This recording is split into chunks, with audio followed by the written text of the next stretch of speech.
Hi everybody, this is Kevin, and welcome back to another comic book review. And today we're going to take a look at Batman, Teenage Mutant Ninja Turtles #2, written by James Tynion IV, Ryan Ferrier, and then once again art by Freddie Williams II and Jeremy Caldwell. And why it says Ryan Ferrier, I'll just show you real quick before we get into it. You see, James Tynion IV has done the plot and the dialogue for issues 1 and 2, whereas Ryan Ferrier does the dialogue for volumes 3 through 6. So James Tynion has the whole layout of the story, but I guess he must have been working on something else at the time. I think this book came out in 2018. And well, once again, credits here we got. So Ryan Ferrier did some writing for Teenage Mutant Ninja Turtles Dimension X. So that's why they got him on here, so we could expand more of the Teenage Mutant Ninja Turtles lore, whereas James Tynion is more DC and Batman and such. So if you saw my review for the first one, you know I loved it. I love this one too, but in my opinion, the first one is the best. But we'll get into that. And this one, you see on the cover here, you got the Turtles, obviously. You got Robin has a more impactful role. You have Casey Jones and April O'Neil, and then Bane. And like I said, I think, that's Donatello, I think. I get confused with their names. I know that one's Raphael. I'm pretty sure that's Michelangelo, and that's got to be Leonardo. So, forgive me, I'm not the hugest Teenage Mutant Ninja Turtles fan, but let's just jump right into it here. Once again, I love the artwork from Freddie Williams here. So you have this guy running away, and the Turtles show up and go, "Cowabunga!" A night in New York. And you know, the last one took place in Gotham City. This one changes it up, taking place in New York City, the Turtles' hometown. And this woman here, her name is Karai. I'm pretty sure she's the daughter of Shredder. And she has her own faction of the Foot Clan. And obviously, you know, the villain from the last series was Shredder, and he's now put away in jail. So there's more factions coming up here. And you see this guy creeping away, going to Master. I like the sound of that. And you see the silhouette. Who could that be? And who's calling him Master? And it's Robin. And obviously this guy is a member of the League of Assassins looking for his master. And Robin sort of follows in his grandfather's footsteps to a certain extent. So they come back here, and, you know, this turtle here got his ass kicked. Like I said, Michelangelo, maybe? And they're talking about eating their pizza.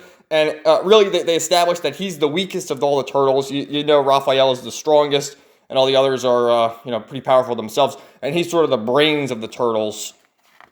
And he's talking to Master Splinter, saying, you got to help me. I got to get stronger. And he says, well, strong. You're strong in the mind. You don't need to be strong physically if you're strong in the mind. And he goes away, and he wants to seek out his old friend Batman to get more powerful. Is his plan. So he gets he gets all suited up. And he goes to this guy, Harold, who's sort of the scientist of the Turtles universe. And so Batman and Robin are looking for a Lazarus pit underneath the streets of Gotham City. And they show up and they're in the process of destroying the Lazarus pit when, Bane pops out of nowhere and he's able to get into the Lazarus pit. And the turtle shows up, Donatello. Okay, so that's Donatello. So the purple one's Donatello, Michelangelo is the orange one, and the blue one is Leonardo. Okay, I got it now. Forgive me.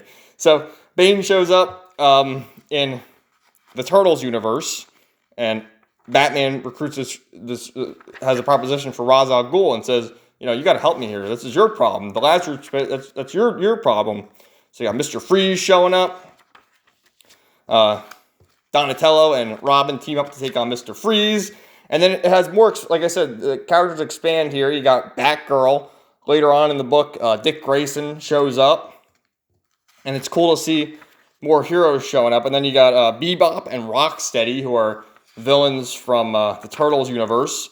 And Bane recruits them. And his whole plan is to get his venom into everybody to be his associates.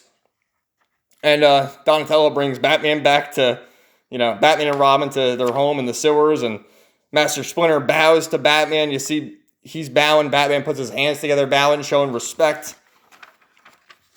And, they're saying, well, Bane's here now. He's wreaking havoc of New York City. You got to help us, Batman. And Batman says, well, we got to get Bane back to Gotham City, put him in Arkham Asylum. And the Turtles are all trying to play video games with Robin, and he just keeps going, you guys are all fools, a bunch of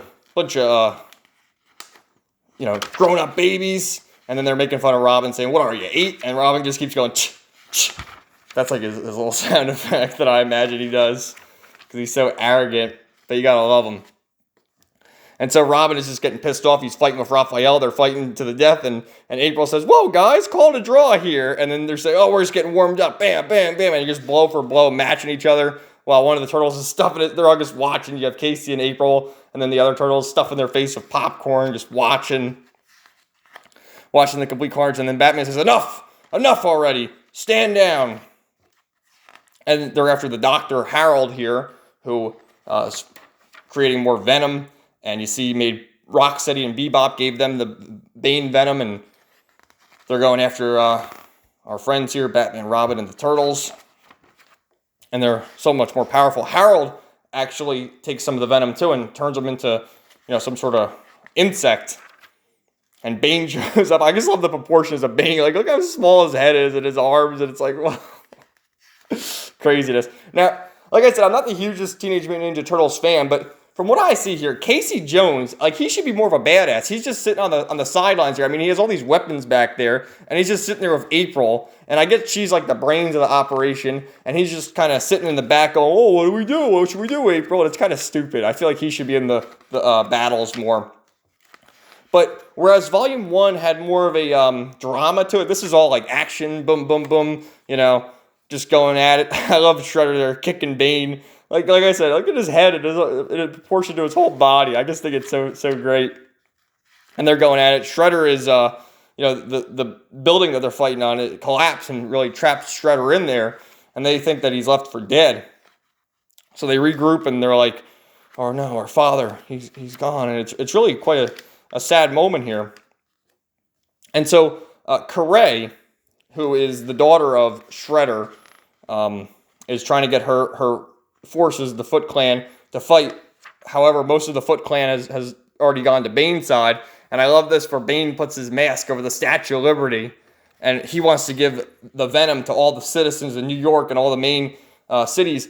And so Donatello here figures the only way he can fight Bane is if he injects himself with more venom. And so he does, but he loses his mind, and he gets overwhelmed with power and thinks he can defeat anybody. When the case is he's lost it. And then you see here, Robin, who was fighting with Raphael earlier in the book, consoles him and says, we'll find your father. We'll find Shredder. It's okay. And then the portal opens up here, and you see Batgirl and Nightwing show up, which the cavalry, the reinforcements of Gotham. And they're really drawing terrific. Really, all the characters here are drawing terrific by this Freddie Williams. So, Master Shredder comes from the ashes here with the other fighters of Gotham, and Bane and his company have sort of reigned supreme. They form a plan here. Donatello comes back and reverts to his normal self as the venom wears off. He's able to get a hold of himself, and this scene is really great. Batman goes into Rikers Island here with all this gear to Shredder. He says, I suspect you'll need this. I was wondering when you'd come for me. And really, their friends are wearing fins, so they got to recruit enemies. My enemy and my enemy is my friend. So they recruit Shredder and his forces with his daughter and the remaining Foot Clan to do battle with Bane and company. And this is great here. You have Batman, Splinter, and Shredder going after Bane. It is mine, to reclaim his army that Bane has brainwashed. And this is sort of a trend that they did back in the 90s, but I like it. Use in certain situations. Really cool how they have Nightwing and Robin and Batgirl with all the turtles swooping in there, and the Foot Clan is able to come in there. You see Splinter is ripping the venom off to stop the supply into Bane, and Batman and Shredder teaming up. Really terrific. So Bane, his forces have been decimated. He really only has Rocksteady and Bebop at his side, as the Foot Clan has reverted back to serving their master Shredder. And they all form an alliance here. At the end, they defeat Bane and they're sending him back to Gotham. And Shredder and Batman have a final duel for the right to send Shredder back to Rikers Island, which Batman wins. Batman consoles his friends, Robin and Raphael. Have a heart-to-heart after they were fighting so much. And they go back, and Donatello finds a note here, and it says, it's Batman's training protocol. All of his Robins do. For a little edge in your workouts, Donatello. Are you going to share that with us too, right? Donnie? Because the whole point was Donatello wanted to go to Gotham to get training from Batman after he got defeated by the Foot Clan to get stronger. And really, he understands that his role is to just be the smart turtle, and but he's going to train anyway. And I love this picture here with the whole cast. You have Batgirl, you have Robin, Nightwing, Batman, all the Turtles, and everyone, and Casey Jones and April. The end for now, because as you know, there's Volume 3 out there. And once again, popular demand, you see there's a lot of number ones with Kevin Eastman variant covers, which I prefer the Kevin Eastman variant covers. Really cool stuff. Terrific. I mean, I liked Volume 1 better, but this volume can't go wrong. It was great. And really it has the whole family dynamic of the Turtle family, the Bat family, and now the extended family of Batman and the Turtles. And I love it. And these sketches, really incredible work here. I love the way Shredder looks, like the whole samurai vibes. Look at that. Look at that. How incredible is that drawing of Batman right there? And that's just a sketch. Unbelievable. There's Bane, all the Turtles. If you guys have any suggestions for Teenage Mutant Ninja Turtles books to check out, please leave them in the comments below. Like I said, I've never really read the Turtles comic books. I watched the cartoon before. These are great sketches, too, of the women. Batgirl and April. And Casey Jones. Like I said, Casey Jones looks like a badass. I feel like he should be more in the fight instead of being a side character just standing behind going, oh, I don't know what to do. I got to help April. Really great stuff here. Look at that Batman. Freddie Williams from 2015. And then I love that Damian Grumpy.